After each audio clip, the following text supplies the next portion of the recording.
Good afternoon. I'm Dr. Jacqueline Kellish, the Public Engagement Coordinator for the National Humanities Center, and I am so pleased to welcome you to the second day of our virtual conference, A Crisis of Caring, the Humanities and Our Health. We are especially delighted to have Eula Biss joining us today for a discussion inspired by her incredible piece, The Pain Scale, which I hope you have had a chance to read. If not, you can find multiple links to it on our conference website.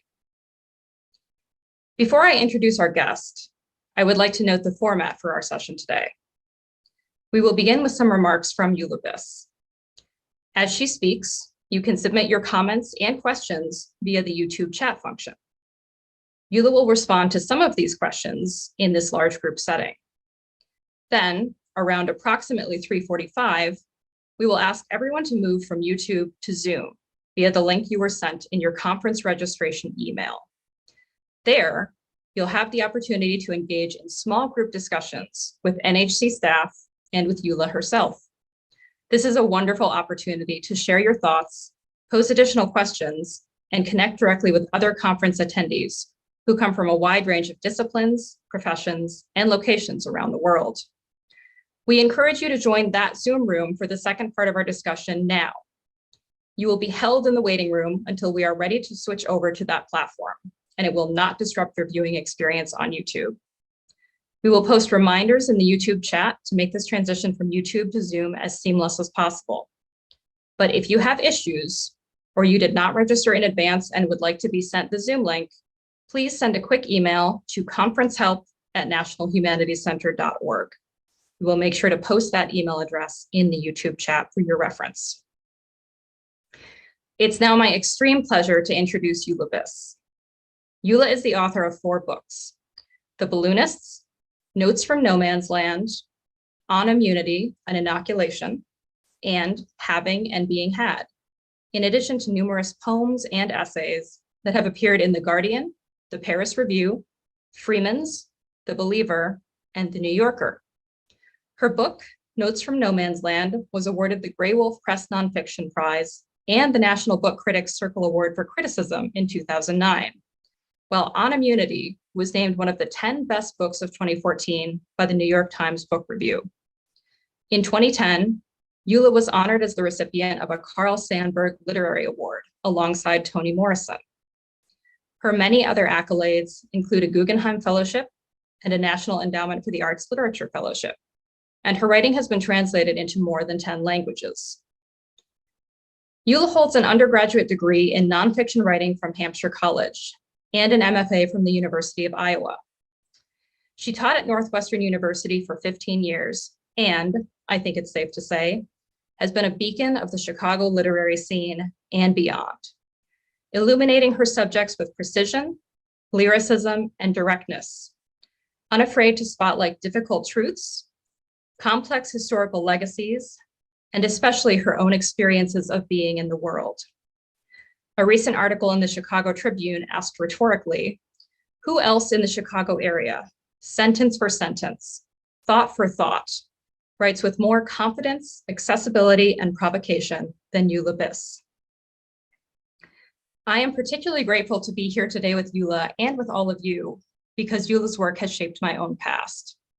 As a college student in Chicago, one of the first major literary readings I attended was given by Eula, where she read, among other works, The Pain Scale. Being in that room on that occasion was transformative for me. Her prose, her warmth as an interlocutor, and the diverse literary community that she brought into being helped me to feel at home in a new city and an exciting new world of ideas. I hope that all of you joining us today will have a similarly enriching experience. Please join me in welcoming Eula Biss. Oh, thank you, Jackie, for that really generous introduction. And thanks to the National Humanities Center for hosting this conversation. I'm incredibly honored to be here. I'm going to start by giving some context for this essay, The Pain Scale, a little bit of background about it and a little bit about my process for writing it. I was writing this in 2004 and 2005, so a fairly long time ago now. And What's obvious probably from the text is that I had been experiencing chronic pain before I wrote this. I started trying to draft an essay about pain after I'd had pain for about a year. And that first year was really the worst of my experience with pain. I was young, it was new to me. I'd never had any serious medical ailment before that caused extended periods of pain. So the experience was very emotional, very confusing, very new to me.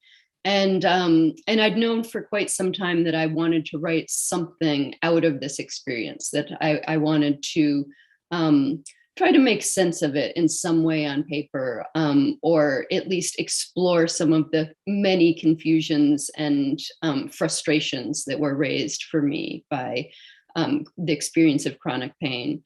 But every time I sat down to write about it, I was dissatisfied with what came out. And usually I was sitting down and trying to approach writing about pain in a fairly conventional way, just starting the way that I would start a personal essay based on memory. So I would sit down and start to just write all of my associations around pain, which would often bring me back to kind of minor incidents in my own childhood.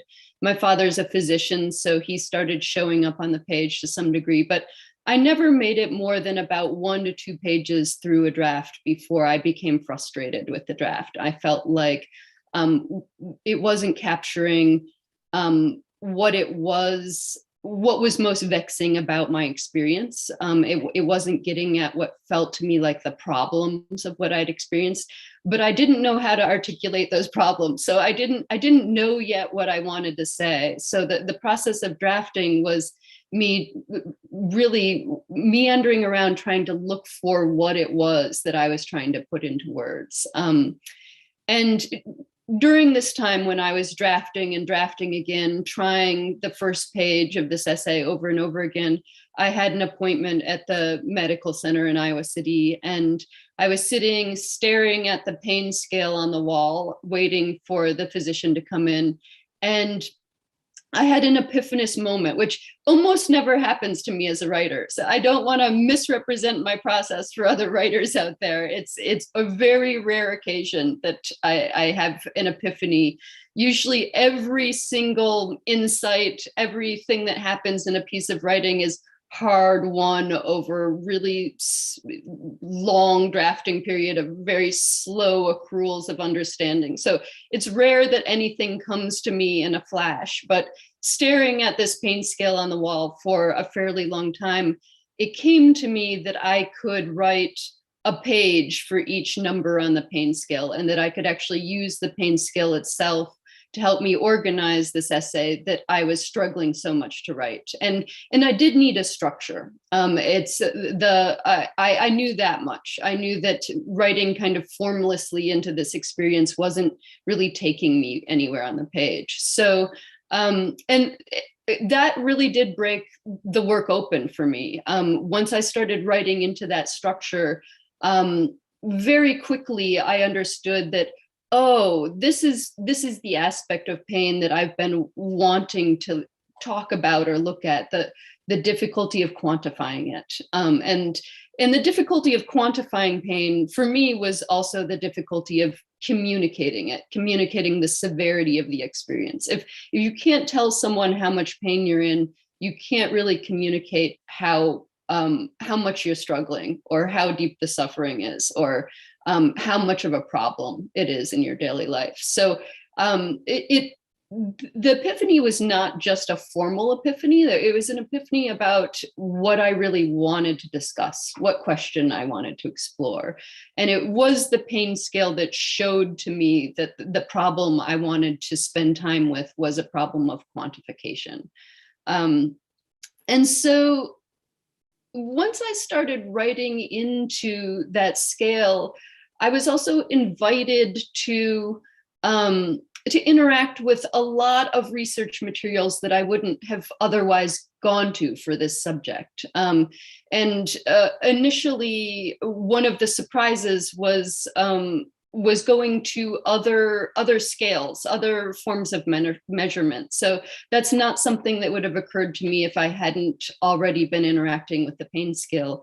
But I started reading about the Celsius and Fahrenheit scales, both of the scales for measuring temperature, which was revelatory for me in that I learned that and this line shows up in the essay, that a scale of any sorts needs set points, right? A scale doesn't function as a scale unless it has set points. And it had never occurred to me to think about this and to think about how Celsius and Fahrenheit are different scales, in part because they use very different set points. So 0 is freezing on one scale, but freezing is not 0 on another scale. It's not using 0 as a set point. Or it's not using freezing as a set point, I guess. And so I started to think about how both of the set points on the pain scale were troublesome set points. So I was thinking about how it's hard to define what no pain is. And that's largely what that first section of the essay is about. That 0 section is about how I'm not sure that such a thing as no pain even exists. And then number 10, the other set point on the scale, is the worst pain imaginable. And that was for me also a troublesome set point, because I thought, well, I'm guessing that I probably haven't experienced the worst pain imaginable, but how will I know when I do? It's how do you know when you've hit the upper set point? Is it actually the worst pain bearable? Is it the pain right before you pass out from the experience of pain? So both of the set points on the scale are ill-defined. And so that helped me understand part of why the process of quantifying one's own pain is so difficult. And so I spent some time in those scales, but I also spent some time with other systems of measurement for things that are hard to capture. And I was very caught up in the Beaufort scale, this extremely beautiful literary scale that is used to measure the force of the wind. That took a long time. It was developed over a long period of time for sailors, and is an utterly beautiful scale to read, because there's these incredibly evocative descriptions of what the wind does to the physical world. And that's one of the ways you can gauge where you are on the Beaufort scale, is looking around you. So there are things like the leaves on trees begin to turn, or small trees bend over. And then there's a separate scale for if you're not on land, if you're only on water, and that scale describes really minutely what the water does at different stages of the wind. So there's a point where little bits of froth are thrown up into the wind. That's how you know you've arrived at another point in the scale. So this looking into these other scales not only gave me a way of thinking about the problem of quantification, but it supplied me with a vocabulary and a language and a set of metaphors for my own pain as well. So that's the other problem that I had been bumping up against, was even just finding a language for the physical experience. And these metaphors and these scales were supplying that vocabulary, that language. And the other thing that surfaced during my research, fairly early on, I understood from my interaction with the scale that I was in mathematical terrain. So this was a scale that is arranged from 0 to 10.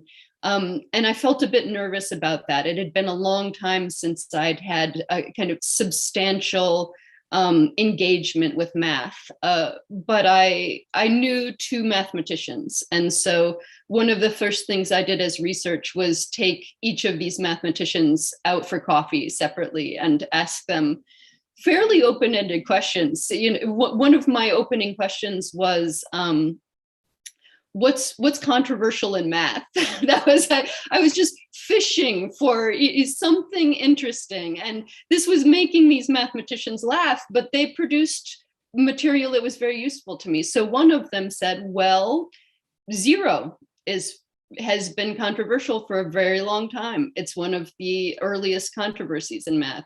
Is zero a number? Does zero exist? Why does zero act the way it acts? And so that was very exciting to me, because zero is one of the set points on this pain scale. And so I then did further research into the question of zero, and that mathematician pointed me to an entire book that's written for lay people about zero. And so I dipped into that. And interestingly, zero brought me to some of the Christianity that also appears in this essay. So I was not raised in the church. I wasn't raised Christian or Catholic, though my father was, and some of that is seeped down to me. But there was a fair amount of questions of faith and Christianity came up around zero, and that was interesting. And that's part of how Christianity made its way into the essay initially, but it later appears for different reasons. So there's also I bring up Dante's Inferno, which is an exploration of hell and is in itself another kind of scale, right? It's another way of trying to quantify or measure suffering. And in the case of the Inferno, what's being measured is, how bad your sin was and how much you should be punished in the afterlife. And so there's layers of punishment. And that came to me through a conversation about pain with my next door neighbor, who was she was taking a class on Dante's Inferno. And immediately, as I started talking about the pain scale, she said, "Oh, you've got to read the Inferno. It's what you're talking about is the Inferno." And so that led me to Dante, to the Inferno, and also to this very interesting field that my neighbor told me about, which was called infernal cartography, which was actually a serious field in which actual cartographers were making efforts to map a fictional place. So they were trying to map Dante's Inferno using clues and cues from the Inferno to create an actual map of the underworld. So that, to me, the real mapping of an imaginary place felt very much to me like a metaphor for what I was trying to do when I was trying to quantify my own pain. It felt like, and using a scale with a very set number of numbers to quantify something that felt so amorphous, felt just very much like that ridiculous effort of trying to map a fictional place. Though I believed my pain to be real, I also knew that not everyone else did. So my pain might as well be fictional to another person. So those research materials came to me gradually, but one thing led to another. There was a series of kind of associative moves that got made in terms of research. And the research supplied to me the major metaphors that helped me explore a set of problems. So some of those included the problem I mentioned about the set points, but many of the problems were either numerical in nature or able to be expressed in terms of numbers. So there was what my father called the tyranny of the mean. So the tendency of most everyone to describe their pain as a 5 when given a scale from 0 to 10. So people go for the middle. They don't want to exaggerate, but they don't want to minimize, so they go for the middle. And therefore that number 5 becomes almost meaningless for a medical professional. It doesn't say much. So that the existence of the number 5 on that scale allowed me to explore that problem. It allowed me to explore some of the nuances of minor pain in the smaller numbers, 1 and 2. And then as I got into the bigger numbers, 7 and 8, it allowed me to explore some of the things that were on my mind about more serious pain, or pain that is serious because of its duration. And this was one of the revelations of writing this essay for me, was that the pain scale as we're shown it in the doctor's office only has one dimension. It's you're only measuring pain in one moment in time. There isn't another axis for duration. And in my experience, for me, it was largely the duration of the pain that was making it agonizing and hard to bear. It's that it didn't stop. It went on and on and on. And I thought, well, this same pain experienced only for a brief instant really wouldn't be bad at all. It's duration that's making this hard. So I began to think that really to measure pain, we needed it more than one axis to communicate the full experience. So I'm going to pause there, and we'll take this discussion where your interest as participants dictates. I'm happy to talk to any aspect of this. Thank you so much, Eula. I'd like to invite everyone who's watching to submit any comments or questions at any time in the chat. We will see them. We will respond to as many as we can. And as Eula said, we are happy to set the terms of the discussion based on the interests of those who are here with us today. To begin though, Eula, I have a few questions that we might consider that can sort of build on the wonderful description that you just gave us. So as you mentioned, the pain scale is really a meditation on how we quantify and categorize pain in ways that often seem laughably inadequate or inaccurate in the moment.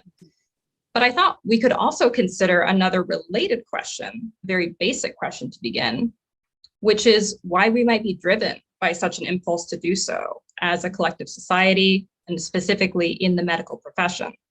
So what would the benefit of the pain scale be as a diagnostic tool or as a communication strategy? And I ask this because I know that you mentioned having conversations with your father, who sort of speculated on some of the reasons behind the pain scale, that you've done extensive research yourself into current trends and discussions in the health humanities, generally speaking. So I wonder if you could talk a little bit about the kind of logic that underlies the pain scale as you understand it, and whether or not that has changed recently.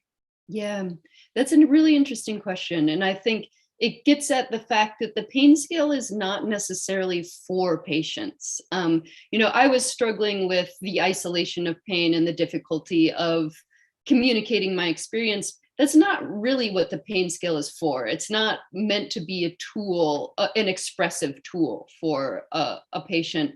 The pain scale really is for physicians, and it's for them to make certain assessments around the severity of the condition. But the other interesting thing that had never occurred to me when I was talking with my father, who's an oncologist, he said, part of what this scale is for is to protect a physician from the emotional overload of hearing the details of another person's suffering. And he said, it's emotional and difficult to hear someone say, "Doctor, this pain feels like someone is jabbing a hot poker into my eyeball and piercing my brain." That's evocative. It's also difficult if you're interfacing with lots of people throughout the day who are suffering fairly extreme pain. You might want to develop tools to depersonalize that pain a little bit. And that is part of what the pain scale does, is it makes one's description of pain much more clinical, right? It's to give it a number makes it much more clinical and removes some of the, or maybe all of the emotional experience from the description. Though for many physicians, more information is necessary, so a very common experience for anyone who's experiencing pain is to be asked, what kind of pain? And then offered a series of words: burning, stabbing, piercing, throbbing. I've had moments where I've thought, I'm not sure if I understand the difference between what burning and throbbing is. Like, I'm so unused to using those words in ordinary everyday life that when it comes time, but that it means something very specific to the physician. Throbbing and burning are quite different for a physician, whereas I think many of us struggle to locate exactly the right terminology for for the pain. And I've seen medical professionals become frustrated when I try to use my own language to describe pain. So when I try to say something like, recently I had some GI distress, and I said, it feels like the food is moving through every inch of my intestines, totally undigested. And the doctor was absolutely uninterested in that. They were like, yeah, but is it a burning pain? Yeah, so I think that this is part of what's happening with this scale is, it's meeting different needs for different people on different sides of this experience. And we probably, if we want an expressive tool, we need something other than this scale. It doesn't really function that way. I think this is such a wonderful point. And I think in your sort of anecdote about the ways that telling stories of our distress, seeking solutions for our health, and relating our subjective experience, it can affect providers just as much as the patients. So in some ways, the fact that the pain scale is designed to sort of insulate providers from the worst of the kind of secondhand pain they may receive from empathetic identification with the patient is a good example of why narrative medicine really is such an important field these days. So this goes back to the conversation last night between Rita Sharon and Jane Thrailkill to kick off our conference. I think in particular, when you bring up this idea that the pain scale is meant to protect providers of the challenges that are faced by those who have the responsibility of taking on charged traumatic stories. So thinking, for example, about accounts that we may have read from translators in courts that bear witness to past instances of human rights violations. And the fact that there is often a kind of pervasive secondhand trauma that can result from those kinds of acts of taking on someone's story and taking it in so deeply and activating that empathetic response. One of my questions for you to follow up on that might be the question of how we might express or alleviate this kind of secondhand trauma in ways that are not quite so clinical, that do not sort of reduce ideas to numerical values.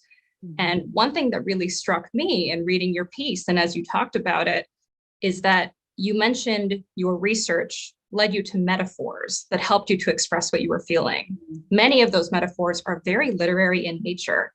You have Dante's Inferno, you have very lyrical invocations of things like the Beaufort scale. And I wonder if this might be a kind of topic or consideration that we could explore. Basically, does art help us to provide a helpful alternative account of pain? Can that be a kind of linguistic bridge when certain other diagnostic tools and forms of scientific language fail us? Yeah, it's such an interesting proposal, and a really fascinating question. I think, one strategy that we might use that would still, protect caregivers from exhaustion, from emotional exhaustion, but might communicate a fuller picture of pain, would be to focus on the impact of the pain, right? So I'm veering away from metaphors a little bit, but I'll come back to metaphors. But to talk less directly about the nature of the pain or the qualities of the pain, but to focus on its impact on your life. And I have learned to do a fair amount of this when I'm trying to communicate severity, rather than to describe the pain, to say, I'm losing sleep because of this pain. So that's the direct impact it has on my life. I remember during the time period when I was writing this essay, I was given a questionnaire about the effects of pain on my life. And it was long, it was like 5 pages long. And when I saw it, I thought, finally, I get to describe, in detail how this is affecting me every single day. I thought, surely in 5 pages of questions, there'll be a question that gets at the ways this is affecting my daily life. But the whole questionnaire was designed for people in an entirely different demographic than me. It was definitely designed for people who were older than me and who were also suffering debilitating illnesses. So I was totally functional in terms of what I could do. So almost all the questions were things like, Can you button buttons? Can you zipper zippers? Are you able to tie your own shoes? Can you clothe yourself? Are you able to feed yourself? Can you turn the faucet on and off without pain? Can you open a bottle? Like all of these practical things that, yes, it would be a tremendous impact on your life if you couldn't make the motion that turns things and opens things. But my answer was yes, yes, yes to everything. And nowhere did it get to the major impact on my life, which was, for me, it was mainly sleep, but also thought, and I was in graduate school at the time. My whole job was to think. And that's where what the pain was impacting. And so it would have been helpful if that had been the line of questioning, is in what ways is this impacting your life? But metaphors, I think, they're such a powerful tool. I mean, I've got a long time interest in metaphors, not just because I'm trained as a poet and read poetry and am in community with poets, but because I think that metaphors are an extraordinary tool for thought. And the way we usually use metaphors is we use a familiar thing to help us understand an unfamiliar thing, or something that we have experience with to help us understand something that we don't have experience with. And so what metaphors can do in this medical setting is take something that someone else is not experiencing, which is your own subjective experience of pain. And if you find a metaphor that's accessible to the physician, you can communicate quite a bit of information through that metaphor, through an indirect way of describing the pain. And so, yes, I think it would be wonderful through like either a nurturing of medical humanities or some other strategy if we could harness the power of metaphor more in this therapeutic setting. And which I think you're right. I think it would allow both things. It would allow a buffer for the physician between the kind of rawness of the experience, but it would also give some expressive power to the patient. I think that's a wonderful response. And I also, in hearing you, I realized that the effective deployment of metaphor in that situation also to a certain degree relies on a kind of shared language or shared basis for communication that you mentioned before. The fact that burning pain to you may not be the same thing as a burning pain to a doctor. We have some wonderful audience submitted questions that have thought a little bit about problems in communication, problems in sort of differential identities, and how that can affect the way that we try to communicate pain. For example, there are many different bodies, different sort of physical realities where certain patients may be assumed to feel more or less pain based on qualities like race or like gender. And there may be an additional burden for many people along those lines to work much harder to describe certain forms of pain in comprehensible terms that align with what a doctor is expecting to hear. I also think this picks up really nicely on a point that Steph Schuster made in our last panel about forms of inherent mistrust or trust between patients and clinical providers, and how that question of trust can be so different for folks in different communities and with different identities. And I wonder if you could speak to that a little bit as someone who's thought so much about this question.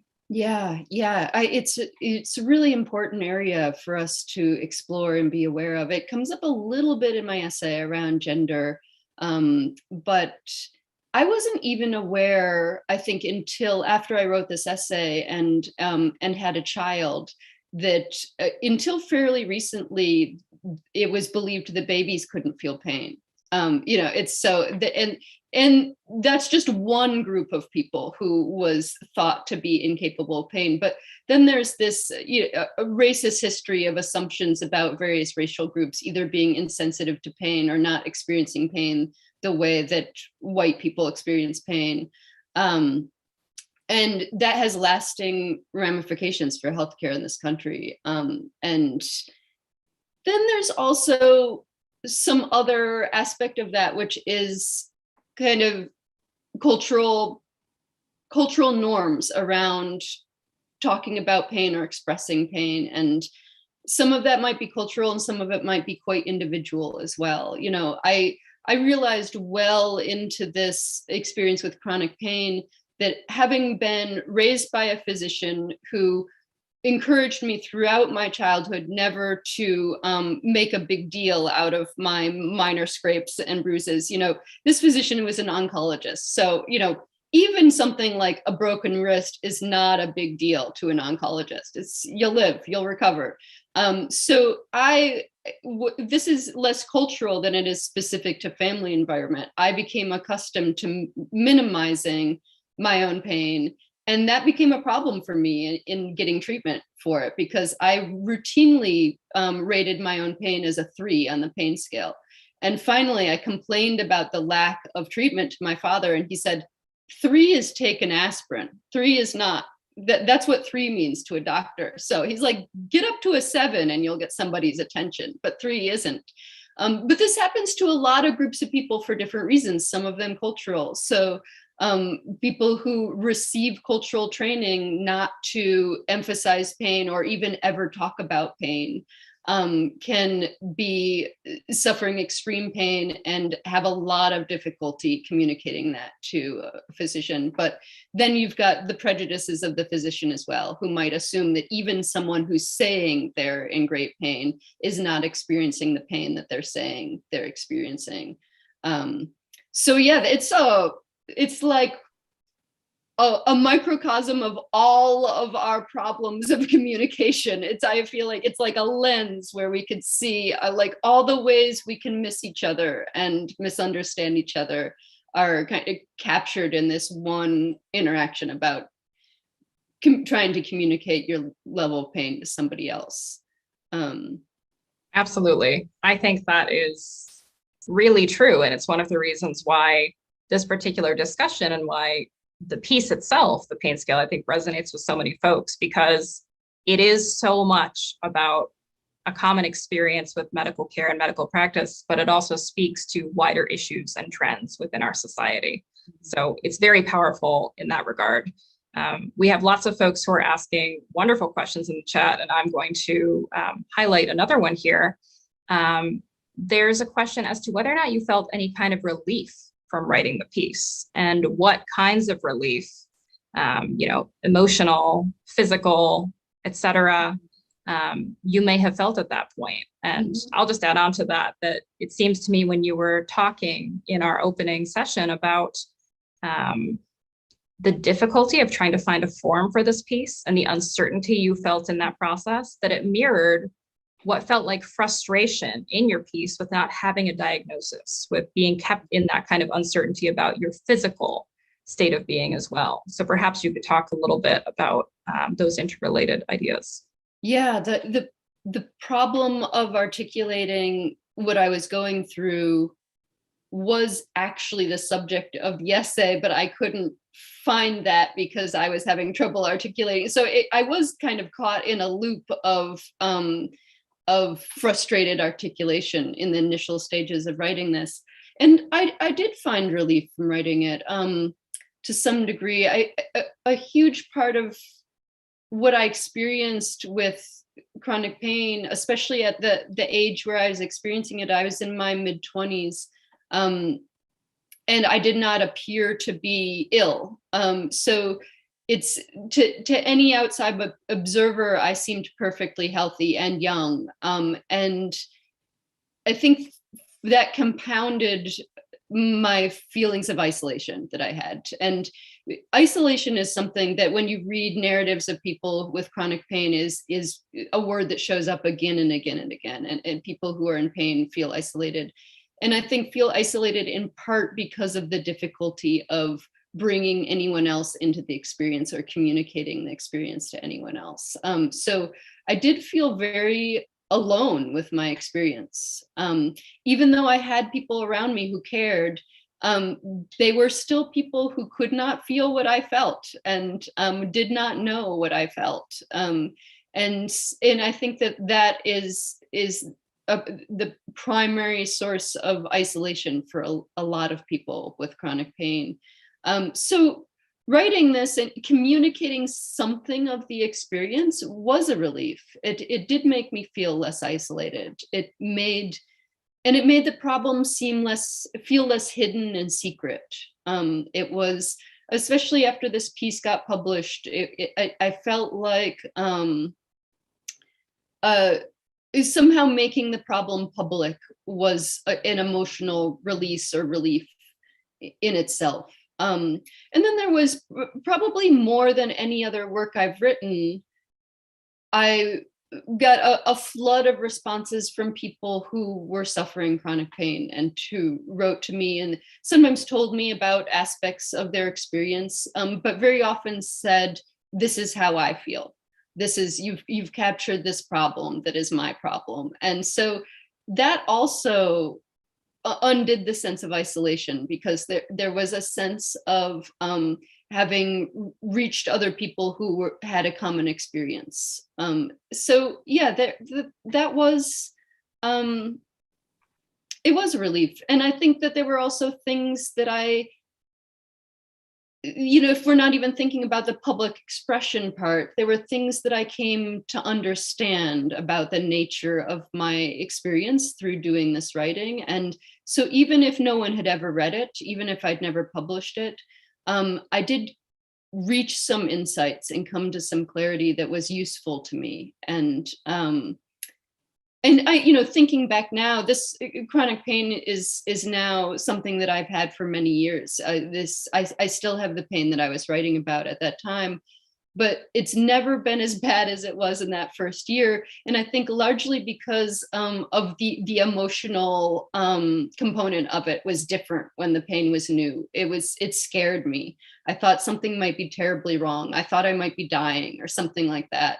And so I think that I kind of worked out some of the emotional impact of the pain in writing this essay, and was able to then go on still feeling the pain, but not feeling the same level of emotional distress that I'd been in. And so, and it's interesting. I think it's the National Pain Association describes pain as a physical and emotional experience. So it has these two components. And in my experience, if you can bring down the emotional response, the physical component is definitely not as hard to deal with. So that, and many people recognize this as part of pain management. I don't love the term management for pain, like we're the boss of a pain factory or something. But part of effective pain management is recognized to be the emotional component, dealing with the fear and the panic that pain can initiate. And like the former question brought up all the other ways in which you have been might have been minimized or damaged in your social experience can, I think, be like retread by the experience of pain. So if you're a Black woman who has had her pain go unnoticed, minimized, shrugged off, it has lived in a society where your pain is not even real to a good number of people, and then are faced with an experience where you have to try to convince a medical professional that you are actually in pain. There's a lot more emotionally going on there than just the fear and panic that's caused by pain. So that's a whole other dimension to the experience. It is. And that actually leads really nicely into another question that was posed. I've always thought it was so powerful that you have identified one of the major shortcomings of the pain scale as being simply a moment in time and not being able to account for duration. This idea that time as a kind of added dimension might really enhance what the pain scale is able to do for us as patients and as clinical providers. There's been a question, this might be a little bit of a brain teaser. Are there other dimensions besides time that might be particularly useful to incorporate into a pain scale to make it a more useful diagnostic tool? Yeah, that's super interesting. Yeah, if we get into like a 3-dimensional scale, so if we had time, if we had intensity, um, the other dimension, I'm not even sure how to conceptualize of this in terms of an actual scale on the page, but would probably be like the other axis that I'd put on the scale would be emotional impact. It's and there's research on children that I mentioned in the essay, The Pain Scale, that shows that children especially have difficulty separating out actually emotional pain from physical pain. And a very scared child might describe themselves as being in a lot of pain. And I'm not sure that we as adults are all that much better at separating out those two things. So that axis of the scale might not be all that useful. It might be really hard to determine what of the distress you're in is emotional and what is physical. It's I was absolutely astonished when I went through some very specialized therapy at the University of Iowa. They have a pain center there, and they have therapists who work specifically with people with chronic pain. And when I went through therapy that was targeted just on the emotional aspect of the pain, I was astonished by how much it impacted my experience, and how, one of the things the therapist encouraged was, don't think of it as pain, think of it as just another sensation. Or even, and there are various ways of doing this. One is imagining it, visualizing it as a color. So it's not pain anymore, it's purple. And like, all this sounds like silly, and like it might be fruitless. I didn't like the sound of it when I started doing it. I was like, no, I'm in actual pain. Use this for the people whose pain is not real, but I have the real kind. But I've since it did so much for me, and it reduced my suffering so much to actually stop thinking of pain as pain.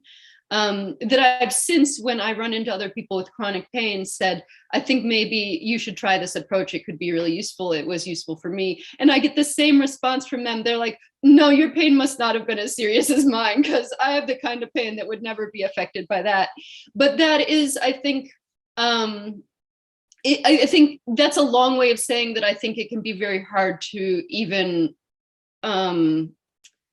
measure how much of your suffering is emotional in nature, how much of it is because we're innately trained to think of pain as an indicator of something wrong in our bodies. And so alarms are going off in our brains all the time if we're in pain. Those alarms are saying something's wrong, something's wrong, something's wrong. And if you have chronic pain, you have to basically turn off those alarms. You have to find a way to stop hearing something's wrong. I think that's such a good point. And we've had some other questions that I think nicely follow up on what you've been talking about, but also productively play devil's advocate to some of our conversation earlier. So audience members, we love that. It's making for a really rich discussion. Thank you for your questions. A couple of people have asked if we could speak a little bit more about the use of metaphors within medicine. So not just as something that, might be a more effective way to communicate subjective experiences that are difficult to frame for others, but thinking explicitly, perhaps to follow up on our discussion about what happens when metaphors fall flat or can't make it across chasms of communication between different types of people. Are there moments when metaphors can become a problem in the way that we communicate and define not just pain, but also medical terms and treatment? And this was echoed by someone else who suggested that the pain scale, in their recollection, may have been initially devised and used by nurses who were trying to figure out how much medication to give folks to address certain issues. So perhaps one of the other threads that's running through this is the fact that even though the pain scale is complicated, pain is so informed by the emotional and the subjective, as you've said, it has historically been linked to trying to alleviate and ameliorate very specific forms of physical pain that are medicated in very specific ways. And I wonder if you could speak to that a bit. Totally. And I once knew the genesis of the pain scale. I've forgot, it's fuzzy in my mind now, but I do think at least one version of it was linked to the hospice movement too, and that might be what the audience member is thinking of. But yeah, it's, metaphors aren't across the board good. I use the word tool, and I think like any tool, it's the metaphor is only good if it's a tool that's getting the job done. So like a hammer isn't inherently good, right? It's, you can kill someone with a hammer. With a hammer is only good if it's doing a job that needs to get done. And I feel the same way about metaphors. And most famously, Susan Sontag wrote really brilliantly about the damage that is done by unhelpful and misleading metaphors in medicine. And I think the thing there is that the metaphors weren't revealing a truth about the disease or the experience. So she was writing specifically in her first book, Illness as Metaphor. She wrote specifically about cancer, metaphors around cancer, and metaphors around tuberculosis. She then followed that with a book that spoke more to me, I think, because of my age and generation. AIDS and Its Metaphors is the second book in that duo of books. And AIDS and Its Metaphors was extremely illuminating for me because I kind of came of age during the AIDS epidemic. So those metaphors were the air I breathed when I was growing up. Less so, Susan Sontag's book had already done its work largely by the time I read it. And so some of the metaphors she talked about around cancer were unfamiliar to me because those metaphors went out of use. They went out of circulation. But in a society where the metaphors that were showing up around cancer that she was writing about were metaphors of excess. So this idea that you as an individual had participated in causing your own cancer by being excessive in some way, by being too loud, too greedy, too hungry, too something. In some way you were too much. And this metaphor was kind of drawn from the physiology of cancer. So there's a proliferation of cells. It's a disease of too many cells. And somehow you have brought this too much on yourself by being too much as a person. That's a destructive message for someone suffering with cancer. It's a destructive metaphor. It does not actually give us insight into the experience or the disease. So that's a great example of a metaphor that, yes, should go out of circulation. It's not doing good for the patient. It's not doing good for the practitioner. It's not illuminating anything. And the same was true for metaphors around tuberculosis, which was a poorly understood disease. And I think this should be like a warning for us that it tends to be, these metaphors gather around poorly understood diseases, and I think can compound our misunderstanding of the disease. So with tuberculosis, there was this romantic idea that it was a disease of artists. It was a disease of people who felt passionately, and this romanticization of it as the artist's disease also did not serve people who are suffering from it. It's not a romantic condition. It's, vomiting your own, coughing up your own blood until you die is not a romantic way for your life to end. And so there was also that the idea of some gauzy idea of an artist's death or a desirable death was really eclipsing the true experience of what it is to have that disease. And it also has nothing to do with being an artist or a passionate person. So that's not how somebody gets tuberculosis. So that's also, and we saw those destructive metaphors too around AIDS when it was more poorly understood than it is now. Ideas around, a lot of them had a religious tint to them, but an idea that somehow through living an abhorrent life or something, in breaking rules around sexuality, you were bringing a punishment of God on yourself. You know, that was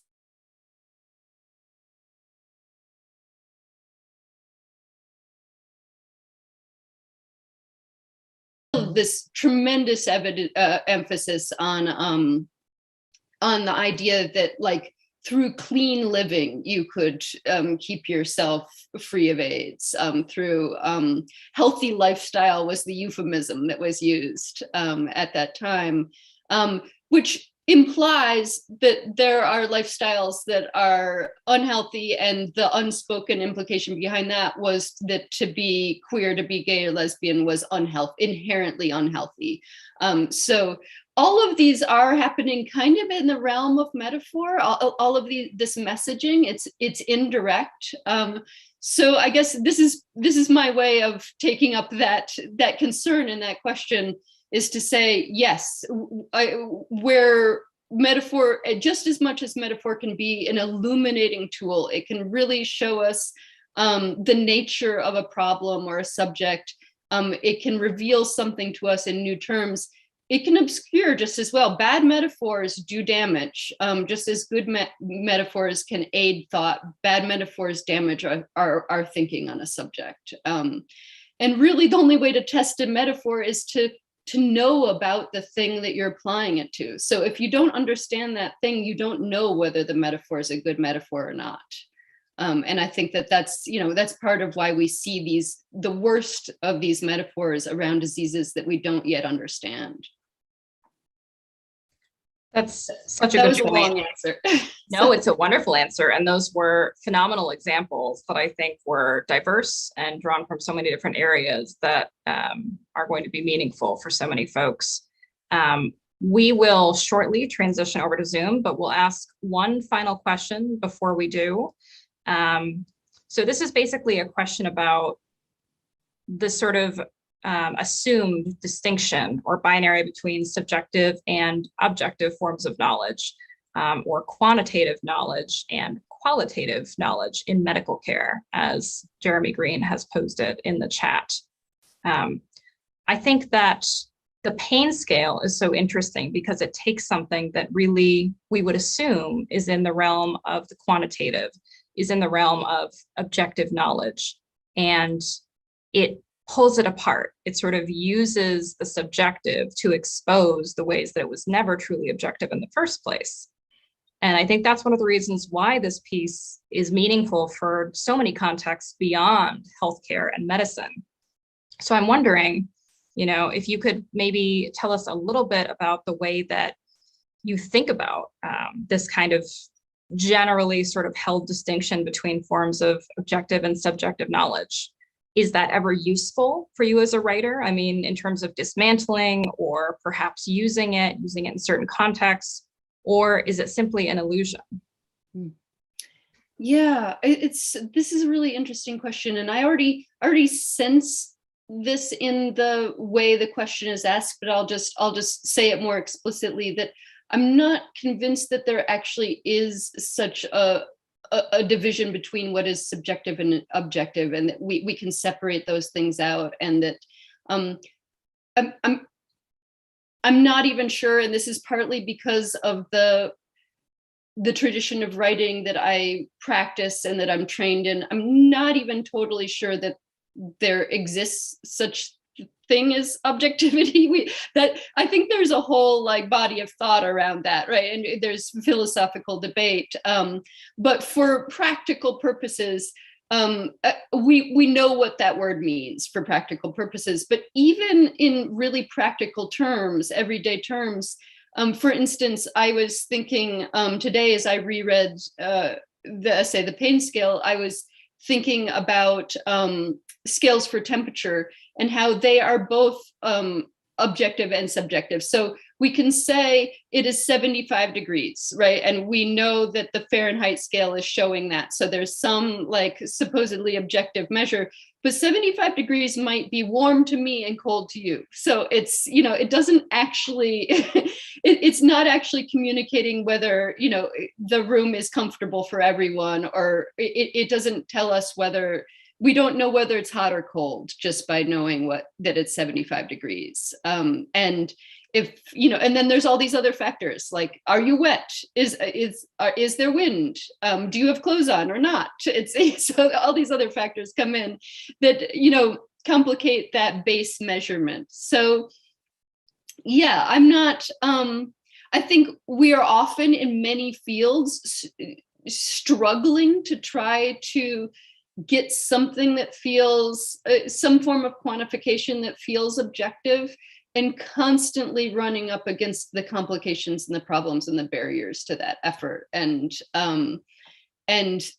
yeah, I think in a real lived life, I think the reality for most of us is that there are not many very useful objective measurements, especially of our own experience. I think that is a very good answer to that question. I think it was a bit of a leading question, so you caught me out there in asking something that perhaps already had some reflections in mind. I'd like to just follow up on one part of this question, just to sort of complete what was asked in the chat. It is true that we have this kind of desire and this innate urge to seek, objective classifications and objective truths of our own experience and ways to communicate that. But Jeremy Green points out that numbers, in fact, do travel so much more easily across boundaries and people than good writing or than forms of expression, which might be comprehensible to all. And now we'll ask you if you can sort of solve some of the major problems plaguing healthcare today. What tools might currently exist now for patients and providers to work toward singular forms of expression that can sort of characterize unique experience and can produce sort of actionable, productive results? Is there anything that you've encountered or anything that you would like to sort of speculate about or propose for the future in that way? I'm out of my depth with that question, but I would be interested in hearing, like, perhaps this is something we can do in breakout rooms, because I would be interested in hearing people's ideas on that question. I think it's a pressing, important, really compelling question. I just don't think I have a good answer to it. I do think that probably descriptive language can be harnessed more than it is in most medical settings that I've experienced.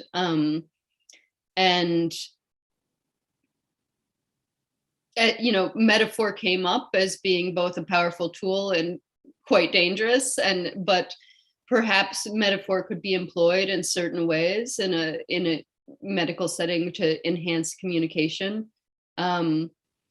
I'm not sure that numbers even mean the same things to the same people. It's like the idea that numbers are objective to some degree. It depends on what you're using numbers for, and there's data that's indisputable, right? That's numerical data. But then there's the problem of me thinking a 3 means one thing and someone else thinking a 3 means another thing, and so 3 ceases to be an objective measure of pain if my 3 is different than your 3. So I do think that that's one of the problems with the pain scale, is that it looks objective. It can sound objective. We can think, because we're working with numbers, we've got hard data. The patient reports a 3. But if this is a patient who's underreporting their own pain unknowingly, because in their mind a 3 is pretty bad, then that data isn't reliable, actually. And we're kind of back to the drawing board, which is where I think, a fuller description of how the pain is impacting a patient's life, or fuller descriptive language could be helpful in filling out the rest of that picture. Well, because we have such a diverse audience with us today, folks who are on the clinical side and folks who are involved in all aspects of healthcare, I hope that you'll join me now in thanking Eula for being so generous as to address our questions and participate in this larger group discussion. And I would now like to invite everyone who's with us to move to Zoom.